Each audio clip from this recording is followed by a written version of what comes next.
சுவாமி சரணம். சுவாமி சரணமையப்பா. அனைத்து ஐயப்ப உறவுகளுக்கும் ஒரு முக்கிய செய்தி. 2/8/2026 மாலை 5 மணிக்கு நிறை புத்தரிசி பூஜைக்காக ஐயனின் திருநடை திறக்கப்படுகிறது.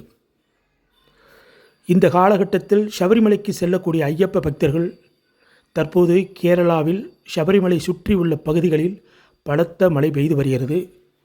எரிமேலி மற்றும் பம்பா நதியில் வெள்ளப்பெருக்கு இன்று காலை முதல் சற்று கூடுதலாக சென்று கொண்டிருக்கிறது. எனவே செல்லக்கூடிய பக்தர்கள் மிகுந்த கவனத்துடன் சென்று வருமாறு உங்களை கேட்டுக்கொள்கிறோம். அதற்காக யாரும் பயப்பட வேண்டாம். உங்கள் அனைவருக்கும் ஐயன் துணையோடு எந்த ஒரு குறையுமின்றி தரிசனம் கிடைக்கிறது உண்மை.